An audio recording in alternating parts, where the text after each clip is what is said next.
Stop motion is so cool! The color just creeps upwards on its own. Color along with me on different colored leaves today.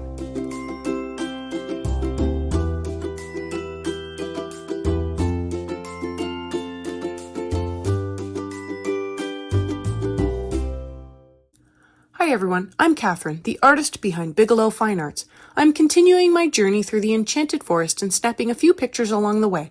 I caught this owl watching me as I prepared camp for the night. I am going to have this framed in a nice red lacquer frame so it will look nice on display. Come join me on my journey through the Enchanted Forest to discover the mystery that awaits in the castle at the center. Go ahead and hit that subscribe button if you haven't already so you can join in and color along with me. I'm working on flowers today. I'm starting with these little tulip-like flowers. Maybe they could be bluebells, but they are facing up and I assumed bluebells face down. Anyways, they can be whatever color you want, but I am going for something pinkish. I'm coming in with a light layer of the light flesh to cover all of the flowers. There are 2 flowers at the end of the group that are not connected to the vine. I came in with a very sharp black and tried to make 2 thin parallel lines and it was a no-go. So don't be stubborn like me, just grab a nice sharp pencil and draw in your lines. I eventually did erase the black back and came in with a pencil since it was bothering me so much.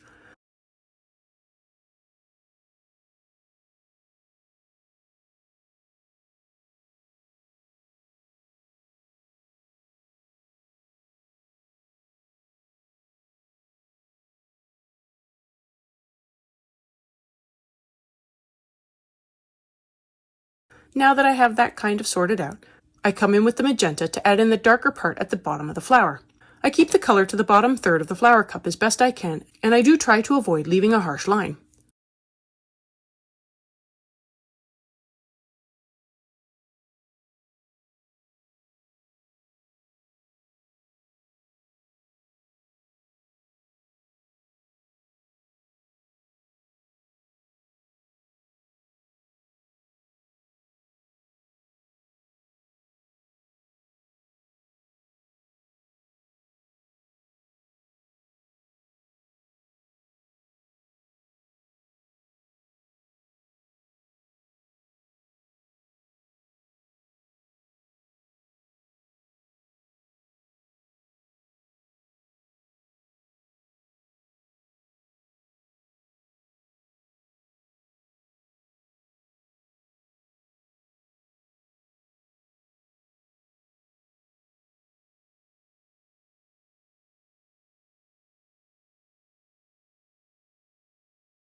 Coming in with the fuchsia, I blend out the magenta a little further up the flower.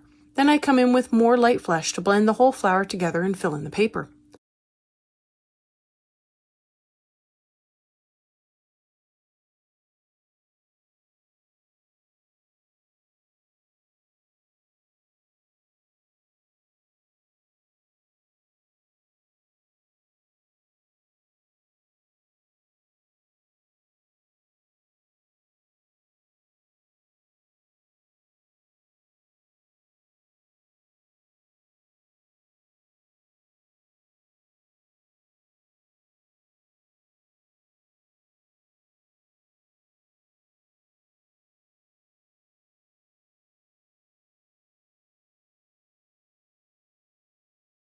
Flowers are done, so I move on to the leaf and vine.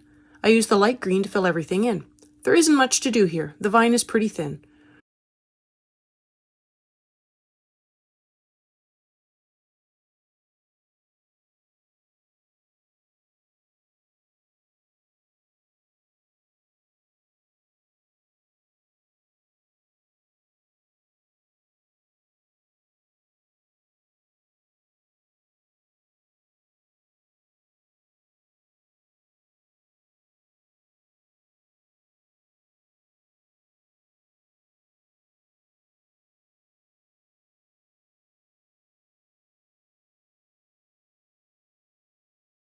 For the leaf, I add in some deep cobalt green to the base like I have on all the other leaves on this page.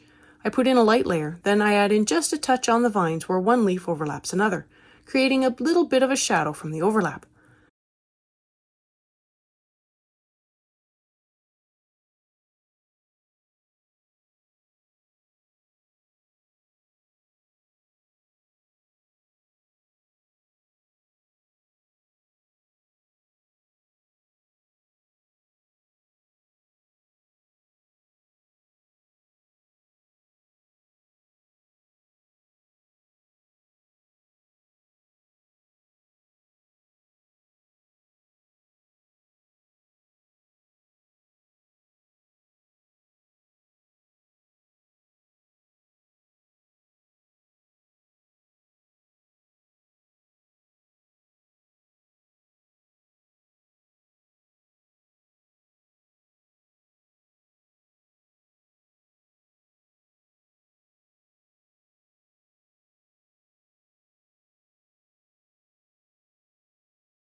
I add in a layer of leaf green to the vine and leaf to brighten it up more, blend everything together, and to fill in the paper, and that is finished. So I move on to the vines on the other side of the page, filling them in with the leaf green to make them match a little with the other vines.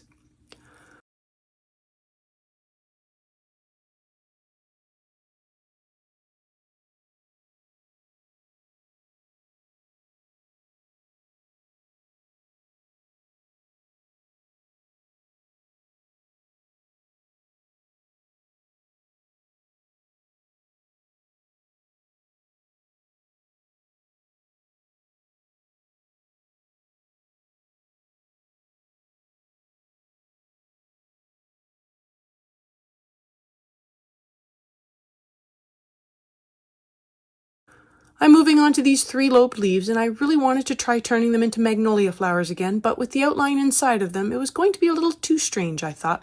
So how about some red leaves? This might be a bad idea, but that is for future me. I'm going to work one leaf up, starting with a base layer of cream so I can get a feel for how the colors work together and the best way to get them colored in. I add in some dark red to the base of the leaf to create a darker patch, like the color is slowly spreading throughout the leaf. I blend with the dark carmine, then I add in some orange on top. I think I could have skipped the orange, but it doesn't matter too much. I blend everything with more cream and it all seems to work. Question is, will it work with the dark red background I decided to put in for this frame section? I might have decided on a red frame after I colored in these leaves.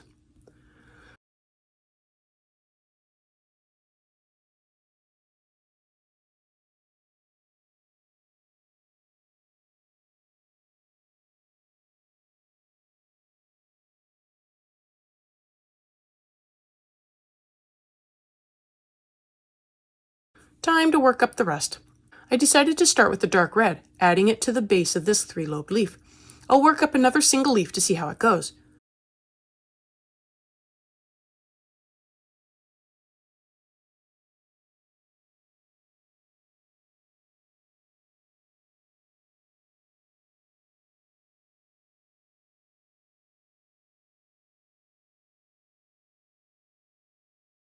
I add in a base layer of cream, blend the edges of the dark red with the dark carmine, then add in a little bit of orange.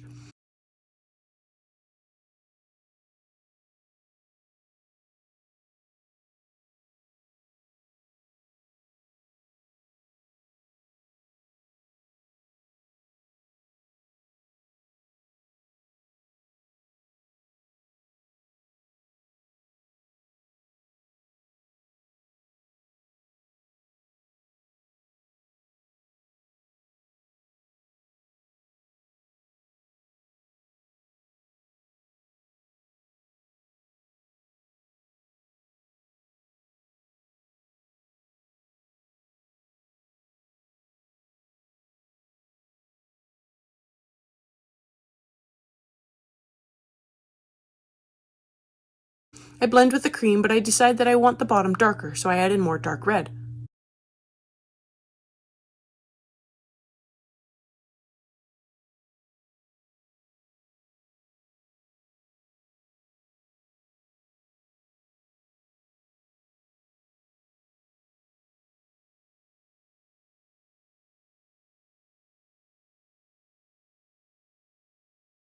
Then I add in more carmine, followed by magenta, and finally I just come in with my trusty sepia, and that does the trick.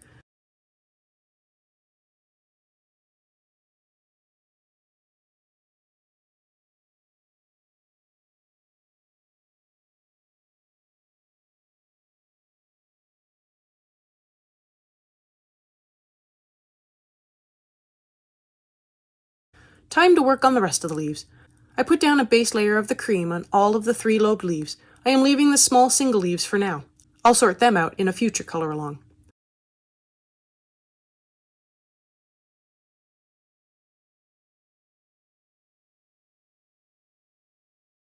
I put in the dark red at the bottom and blend it out with the carmine.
I add in some orange, trying to keep a light hand. I don't want orange leaves.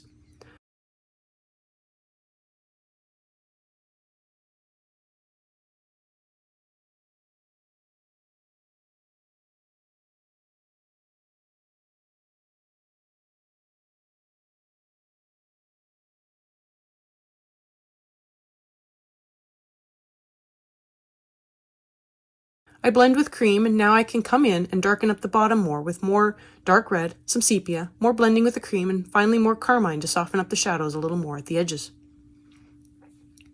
If you've made it this far and have enjoyed coloring with me or just watching, I'd appreciate it if you'd give me a like and subscribe to stay informed of when I post more videos. I'm a small channel and it really does help me out. I am posting 3 times a week over the summer, and subscribing is the best way to stay in the loop and keeps me going.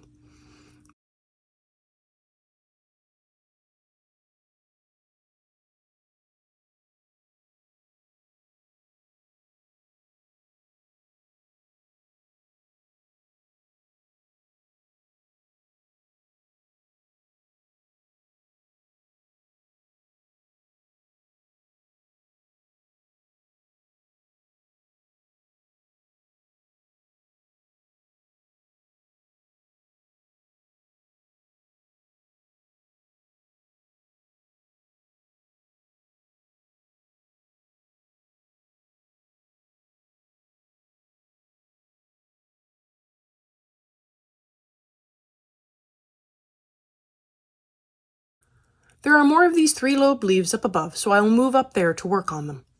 I begin with cream over all the leaves. There are about the same number to work on, but it should go pretty quick.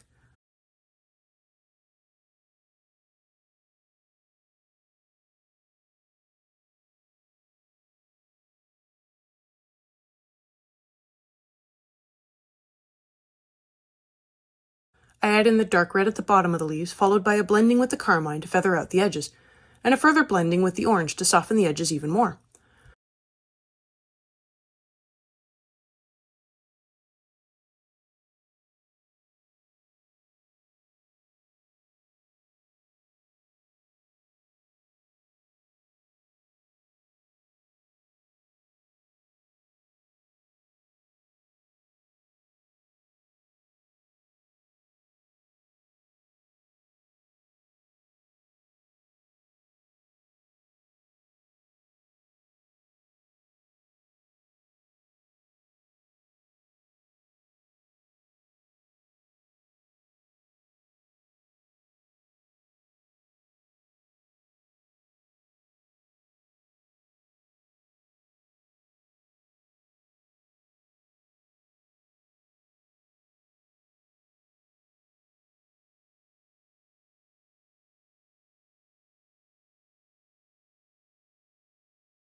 I add in more dark red, then I blend with the cream.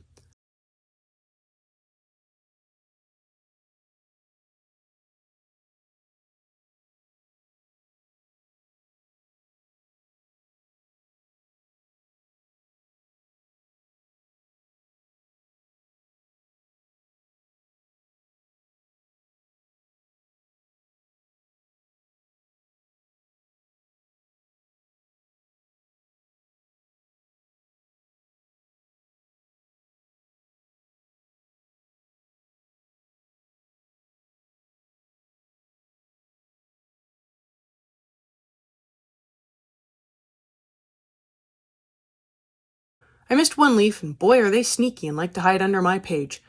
So I come in with the cream, add in the dark red, followed by some blending with carmine and orange.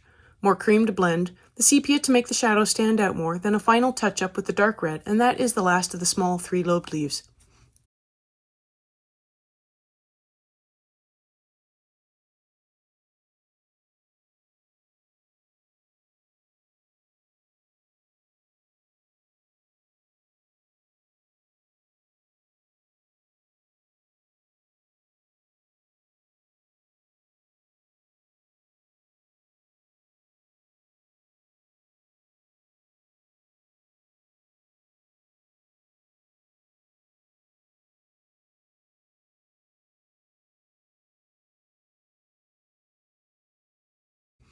Time for more background work. I hope it has been helping to spread out the background work rather than have one intense color along with nothing but background. This way, the background can be slowly built up over time with less trying of patience. I am working on the frame part, putting in a layer of middle cadmium red. I didn't have a firm plan in place for how I was going to color everything up. Sometimes I do and sometimes I don't. This one I didn't, but I did decide that I wanted the owl to look like it was a picture in a frame or possibly a window onto another view.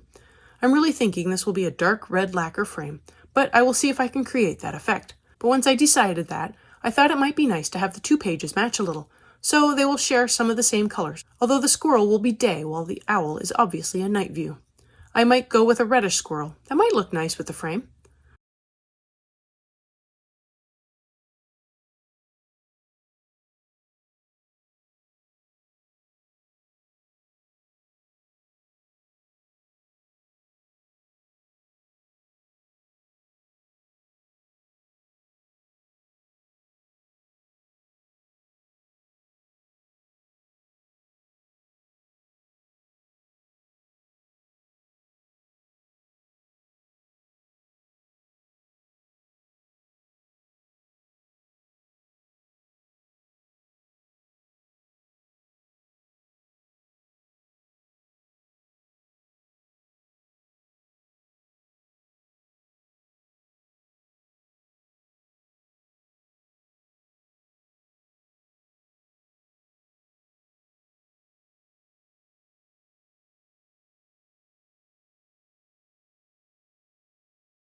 Once I have a base layer of red down, I switch over to the cobalt blue-greenish and add in another layer to the night sky, and that is it for today.